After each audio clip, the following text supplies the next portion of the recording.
respeito dos sermões e da forma como Deus falou aos seus corações, tanto irmãos aqui da igreja, como de outras igrejas que nos acompanham pelo canal do YouTube. E nós estamos falando, portanto, já há alguns domingos sobre como o nosso coração está propenso à idolatria. E tomamos por base a frase famosa de João Calvino, quando definiu que o coração do homem é uma fábrica de ídolos. Então a gente falou aqui sobre o coração como uma zona de perigo, depois falamos sobre Mamon, quando o dinheiro toma o trono. O nosso irmão Igor falou aqui sobre o delírio da grandeza, quando o poder se torna um ídolo. Depois falamos sobre desejos desgovernados, a sedução dos ídolos sexuais, naquela trama ali entre Jacó, Raquel e Lia.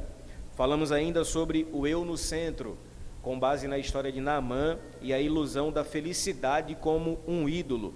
Na semana passada, o nosso irmão Robson expôs aqui Eclesiastes 2 e o entretenimento que entorpece quando o lazer vira Deus. E hoje, para fechar essa série, eu quero pensar com vocês sobre banquete para um ídolo, quando a mesa vira altar. Essa é uma temática também importante e eu gostaria que a gente analisasse juntos alguns pontos que eu considero muito importantes. Veja só, você já parou para pensar como a comida fala? Sério, um prato de feijão com arroz, misturado com ovo frito, pode falar de cuidado, simplicidade, humildade, memórias de infância, lembranças de um tempo passado. Um milho quentinho no São João, como está chegando aí, nos faz lembrar de festa, comunidade, alegria, pertencimento cultural. Mas se eu te dissesse que a mesa também pode virar um altar não de adoração a Deus, mas de culto ao prazer, ao ego e ao vazio interior. Isso parece forte, eu sei, mas é exatamente isso o que o apóstolo Paulo vai nos fazer entender em 1 Coríntios capítulo 10, versículo 31. Eu quero tomar esse texto por base para pensarmos sobre a vida vivida para a glória de Deus e entronizando o Senhor em todas as esferas. O apóstolo Paulo diz, portanto, quer comais, quer bebais, ou façais qualquer outra coisa, fazei tudo para a glória de Deus. Portanto, quer comais, quer bebais, ou façais qualquer outra coisa, fazei tudo para a glória de Deus. Tudo mesmo, Paulo? Comer, beber, atos tão corriqueiros assim? E a resposta do apóstolo é sim, porque até o mais simples pode se tornar um ato de adoração ou de idolatria. Veja, meus irmãos, nós vivemos numa cultura onde a comida é quase uma religião. Já percebeu isso? Lembra do filme Ratatouille?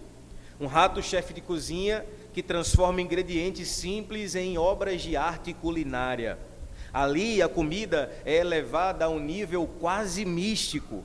Ou pense na série The Bear, uma série sobre um restaurante em Chicago, onde a cozinha é um lugar de trauma, cura, caos, perfeccionismo e refúgio emocional. A comida deixa de ser apenas alimento e vira identidade, escudo e fuga. E quem nunca viu um reality show culinário como MasterChef e pensou, isso aqui é mais competitivo que final de Copa do Mundo? MasterChef, por sinal, é o programa que a minha esposa Thaís mais ama nesse mundo. Ela deve ter assistido o MasterChef e as suas reprises uma dezena de vezes, e eu não estou exagerando. São ali pratos decorados como altares e julgados como oferta.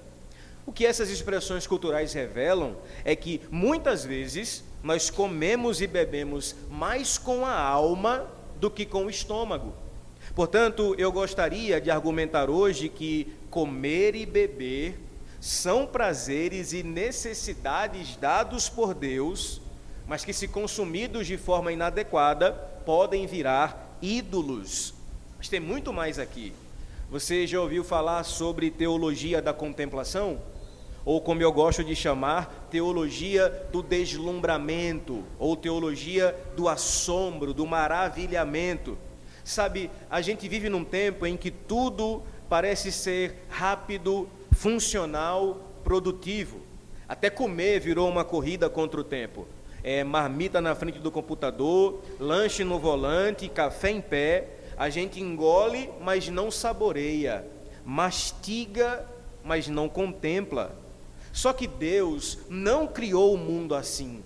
Ele não fez tudo em um dia só e de uma vez. Pelo contrário, a cada criação ele olhava e dizia: e viu Deus que era bom. Ele parava, ele contemplava.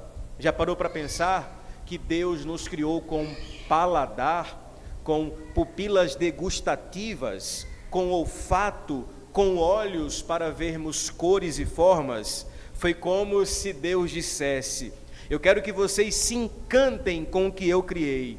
Deus queria, portanto, que o ser humano sentisse prazer na beleza da sua criação, não apenas como necessidade, mas como forma de adoração.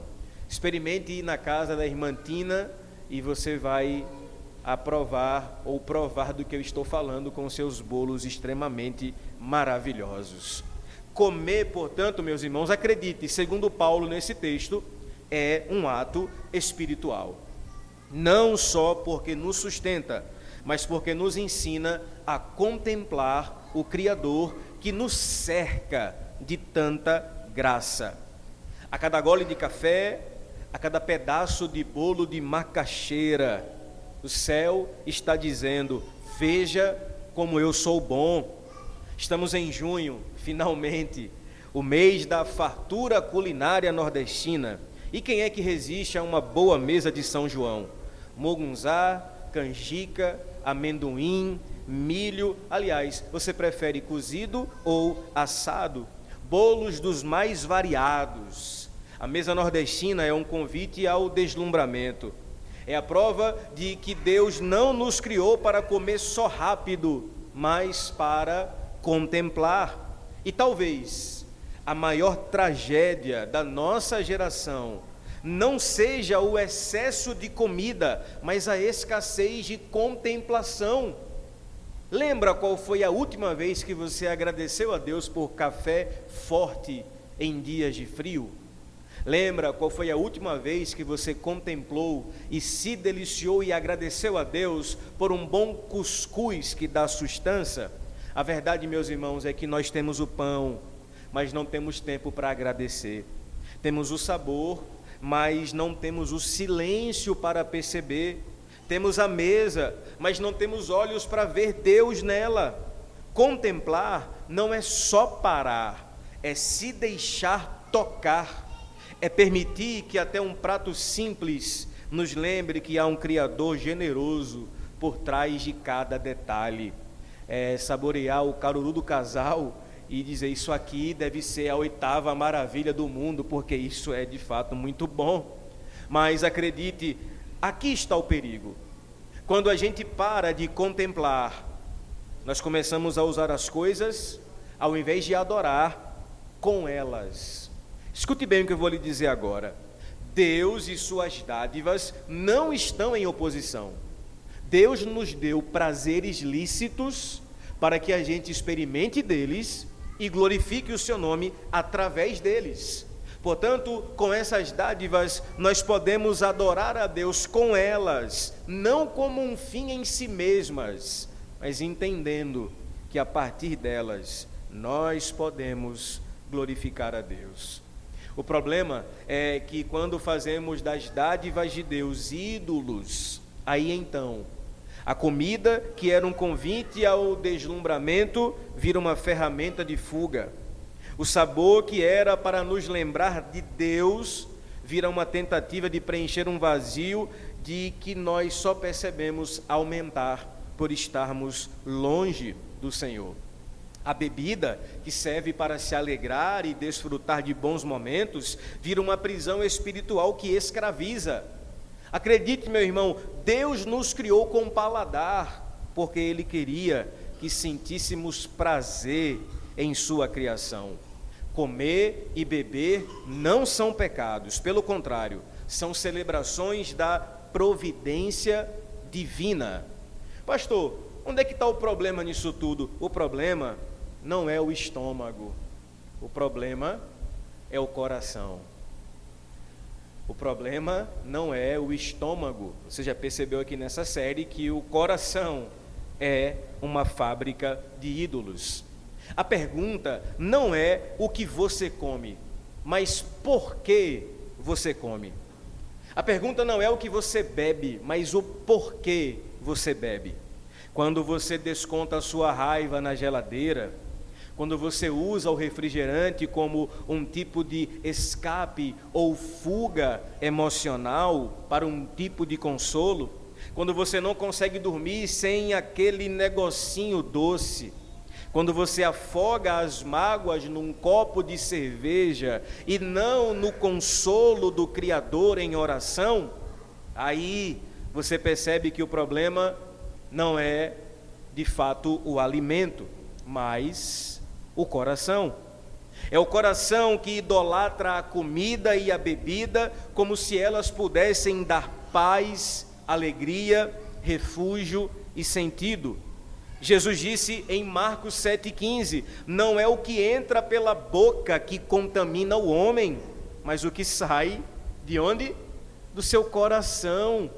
Nós estamos aqui domingo após domingo nessa série tratando sobre o problema do coração. Você já se perguntou se não está fazendo da mesa um altar a você mesmo? Já parou para refletir se o seu estômago não virou um trono? Porque veja, quando o coração está no lugar errado, como você já aprendeu aqui nessa série, ele pode fazer qualquer coisa um ídolo, e qualquer coisa mesmo, até aquilo que Deus criou para ser uma bênção. E é aí que a gente precisa tomar muito cuidado, porque tem gente achando que o problema está no objeto em si, na comida, na bebida, no prazer, quando na verdade o problema está no uso desordenado e na expectativa exagerada em um tipo de dependência silenciosa que nós criamos a partir de coisas boas que Deus nos cercou. Aí, meus irmãos, entra um tema que costuma causar desconforto e confusão: o vinho. E me permita, será que é problema o vinho em si? Será que todo cristão deveria evitá-lo? Será que Deus está mais preocupado com o que entra pela boca ou com aquilo que domina o nosso coração? E me permita, vocês me conhecem, eu procuro muito ser bíblico e vamos ser honestos aqui, com a Bíblia aberta e o coração disposto a aprender.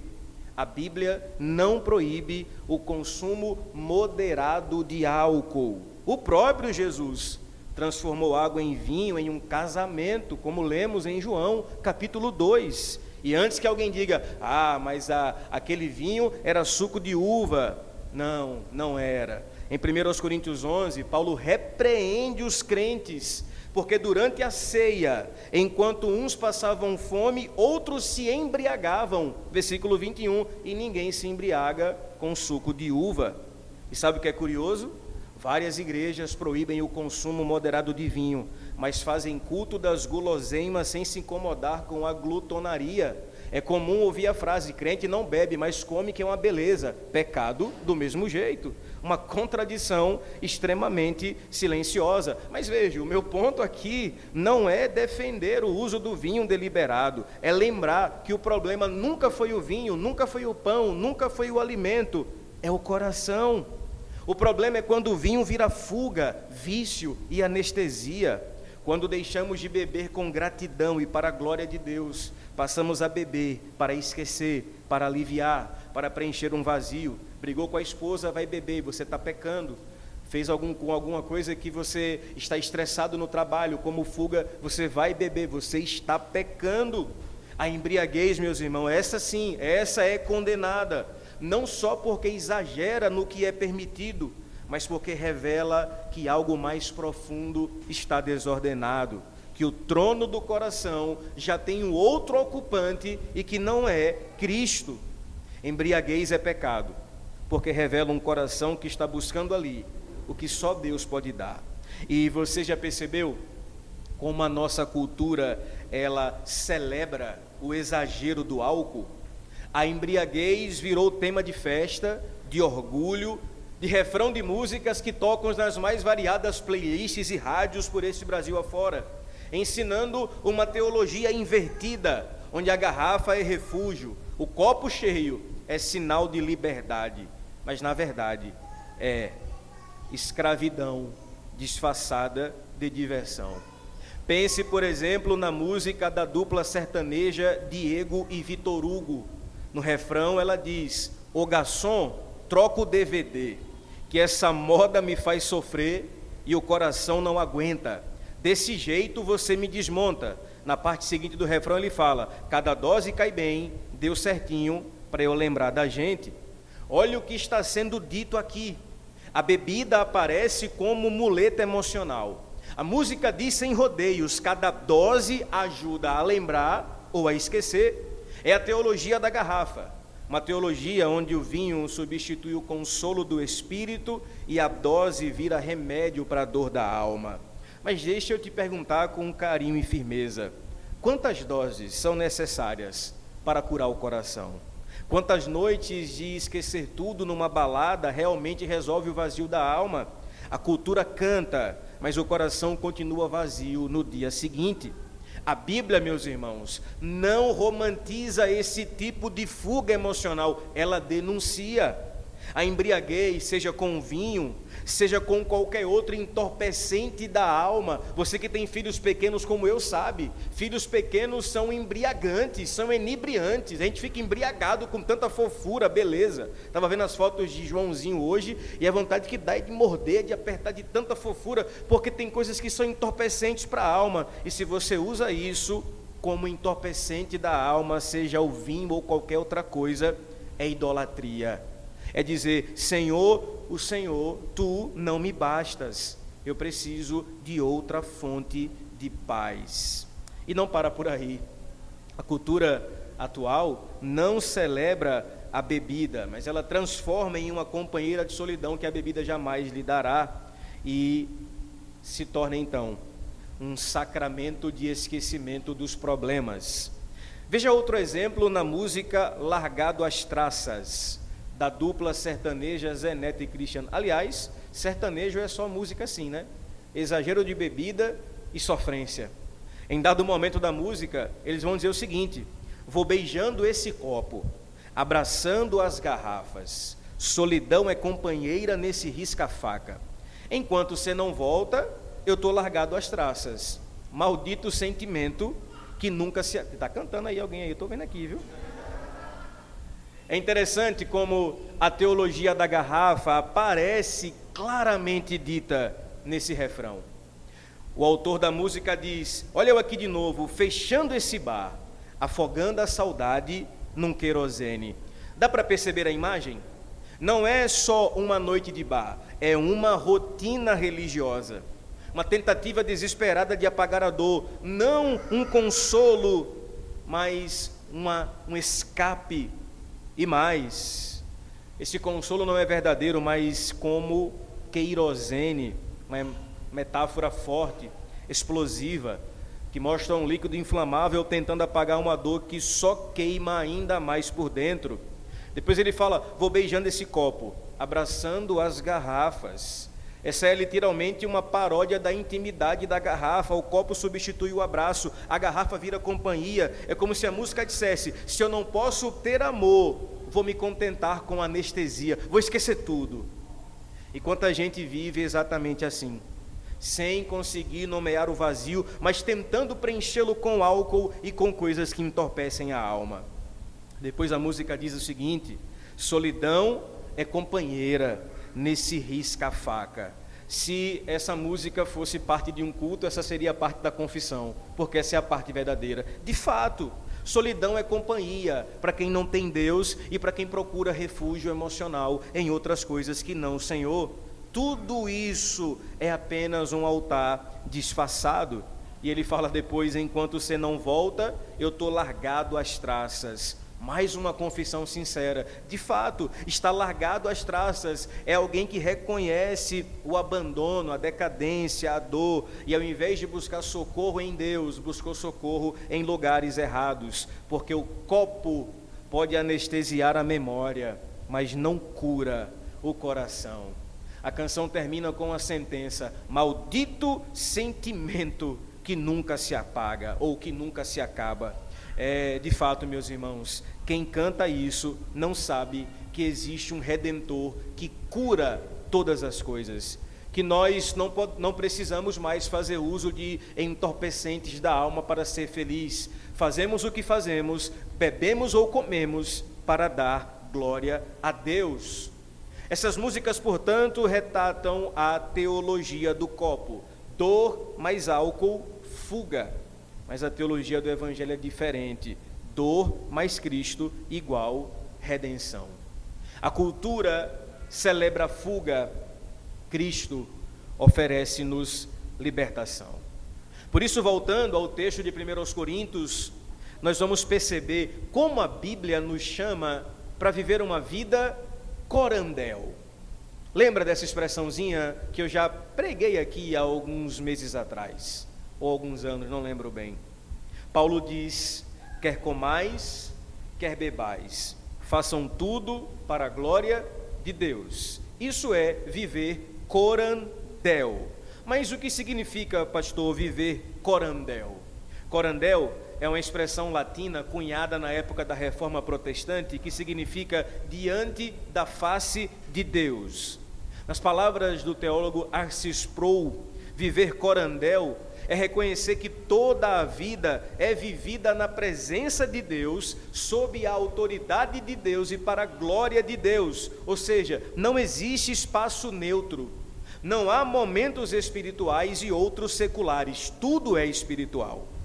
Comer, beber, trabalhar, descansar, servir, celebrar, tudo deve ser feito diante dos olhos de um Deus que tudo vê e se importa em ser glorificado em cada detalhe da nossa existência.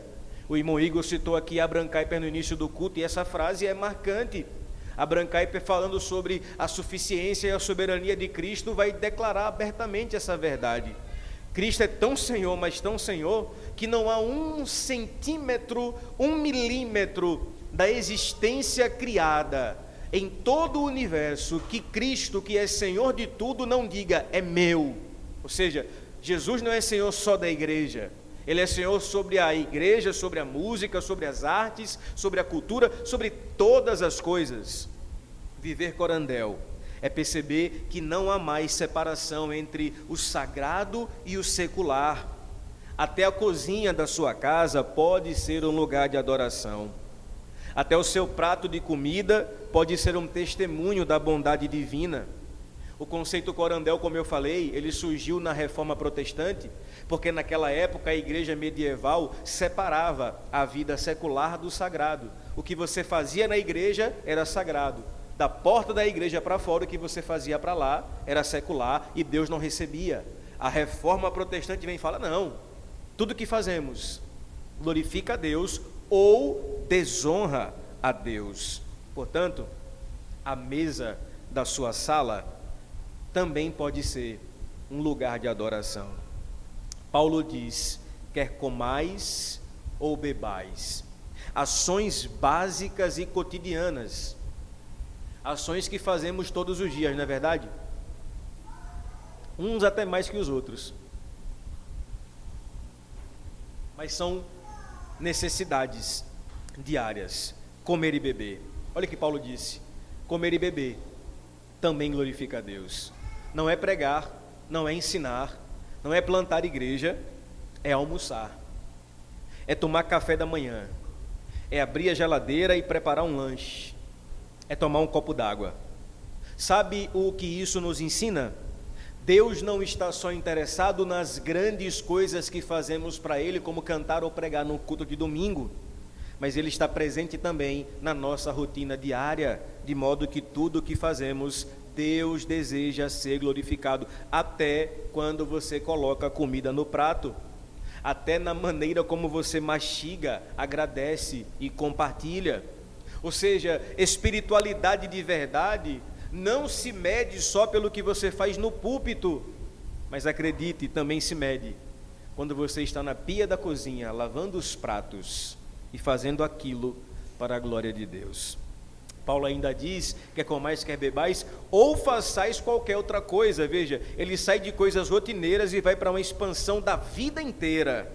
Paulo amplia e não quer deixar dúvidas. É como se ele dissesse: se por acaso você pensou que só comer e beber podem ser vividos para Deus, eu quero afirmar, não, qualquer coisa que você faça pode glorificar a Deus. Tudo mesmo, Paulo? Sim, tudo.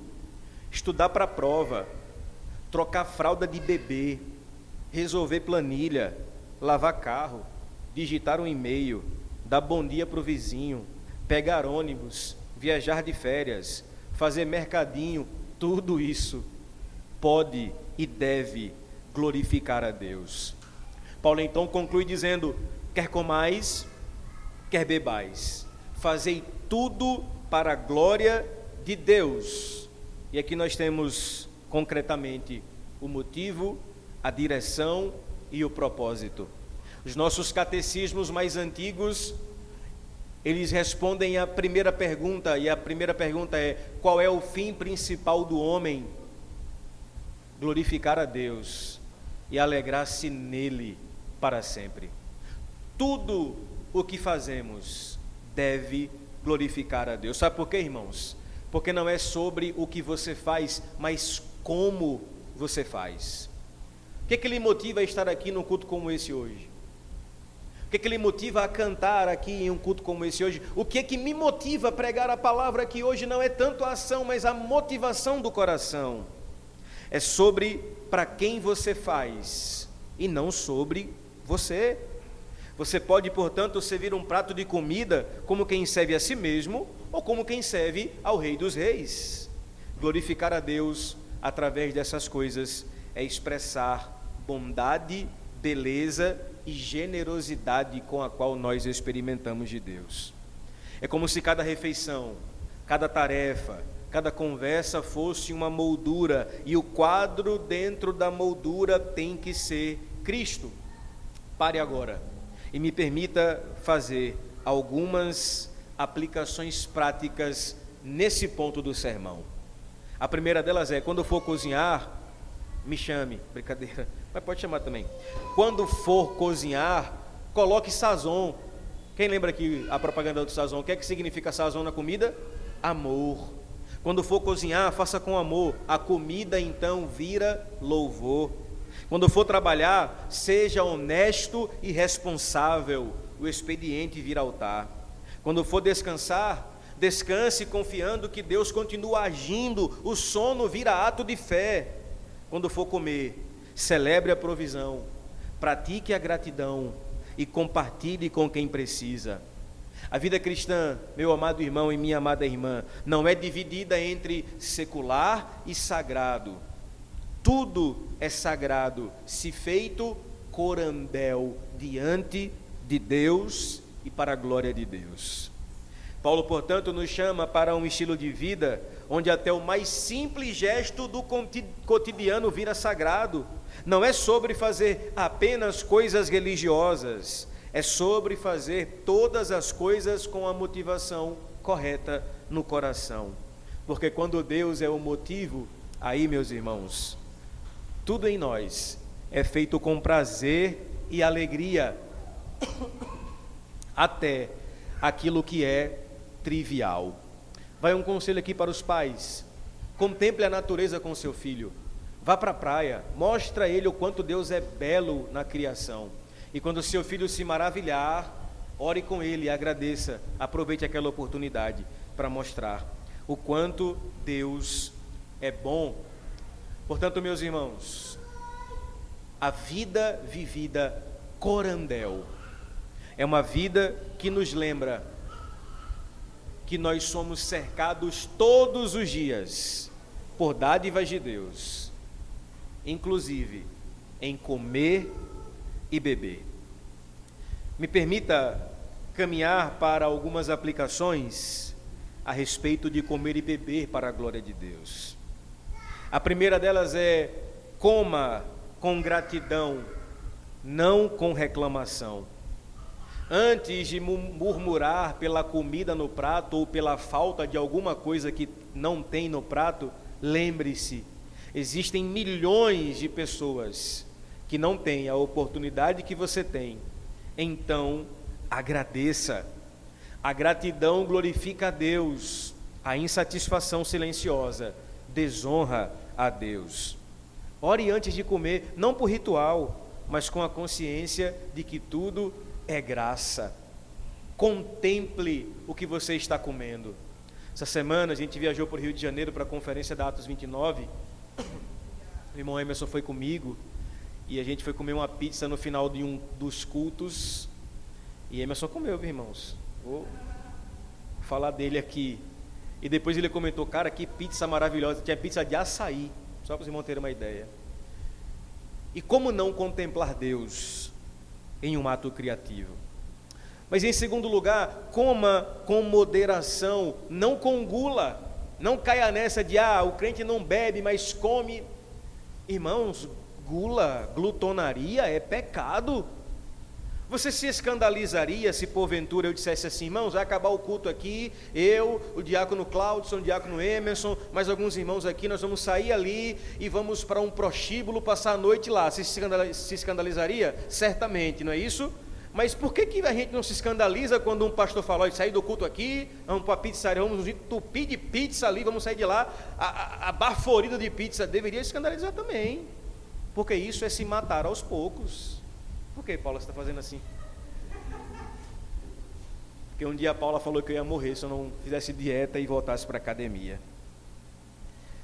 Portanto, coma para a glória de Deus, mas com moderação.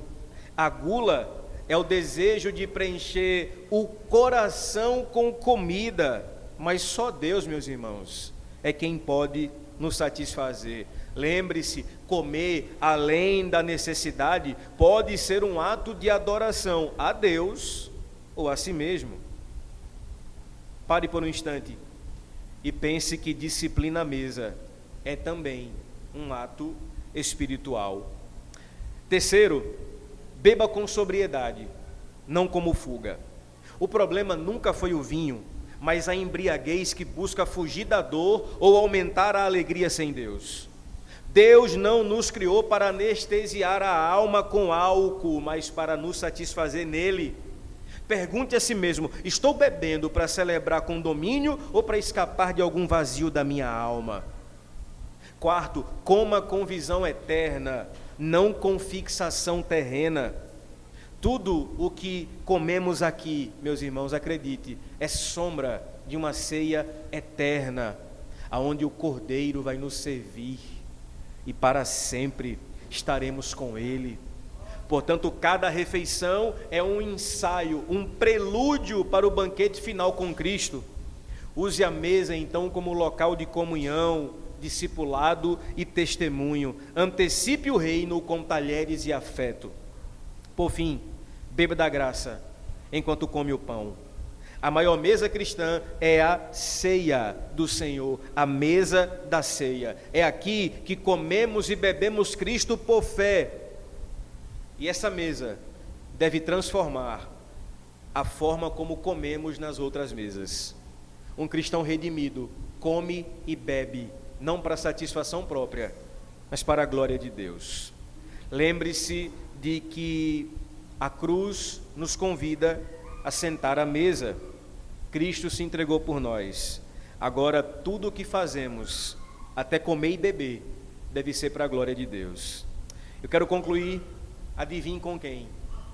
Com J.K. Smith. E todos os sermões eu terminei com ele e foi intencional. Porque quando voltarmos ano que vem a falar sobre idolatria, será o livro dele que nós tomaremos por base. Mas não se preocupe não, nós vamos começar domingo que vem uma série sobre família e a outra já vem Eclesiastes. Olha que bênção. Eclesiastes é conteúdo raiz. É Salomão dizendo: não vale nada, a vida não presta, debaixo do céu é só vaidade das vaidades e por aí vai. Então prepare o seu coração.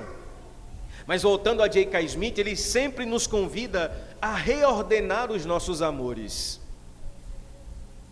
Você pode buscar na comida, na bebida, no esporte, no lazer, no trabalho, mas se o seu coração não estiver em Cristo, ele precisa ser retreinado, reordenado.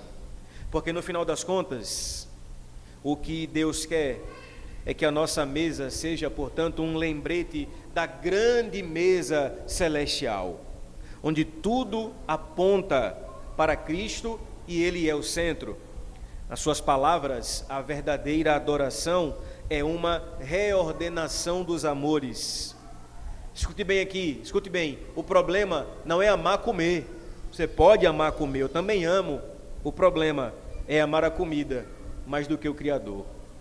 O problema não é se deliciar com os banquetes desse mundo, pelo contrário, que o Senhor lhe dê a experiência de várias delícias. O problema é quando você coloca comida e bebida em um lugar onde ela não pode estar. É por isso que precisamos olhar para nossas mesas com olhos renovados. É por isso, meus irmãos, que precisamos reordenar os nossos desejos e recentrar o nosso coração na pessoa de Cristo e, finalmente, substituir os ídolos que se sentaram na nossa mesa. Não pare de comer, pare de adorar aquilo que só Deus pode fazer. Substitua os ídolos da mesa pelo seu Senhor. Que o seu coração faça de Deus o seu maior banquete. Que o alimento físico, esse alimento, lhe aponte para a verdadeira fome que temos, Cristo Jesus.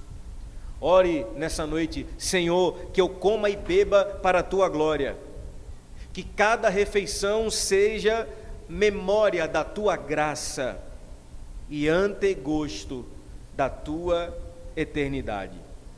Meus irmãos, se cada refeição é um lembrete da graça de Deus, então o que vamos fazer agora, a ceia do Senhor, é o lembrete supremo. Aqui, pão e cálice apontam para a cruz, para o corpo partido e para o sangue derramado. Não apenas para nos salvar, mas para mudar a vida que vivemos aqui, a forma com a qual comemos e bebemos, e nos lembrar que existe uma eternidade aonde seremos para sempre saciados. Hoje, portanto, ao comermos e bebermos juntos na mesa do Senhor, estamos dizendo com o coração: Jesus é o meu banquete suficiente. Ele é a minha porção, Ele é o meu prazer supremo. Então venha com fé, venha ceiar com fé, com reverência, com fome daquilo que de fato importa. A comida que você comerá daqui a pouco, quando sair do culto, você vai comer dela e voltará a ter fome. A bebida que você beberá, você voltará a ter sede. Mas aqui nessa mesa, onde o Senhor reordena os nossos amores, somos lembrados de que Cristo é o primeiro lugar e que assim, nele, temos a nossa plena satisfação. Amém, meus irmãos? Que o Senhor nos abençoe. Que Ele substitua os nossos ídolos por sua gloriosa presença. Vamos orar? Feche os seus olhos. Antes eu quero convidar aqui os diáconos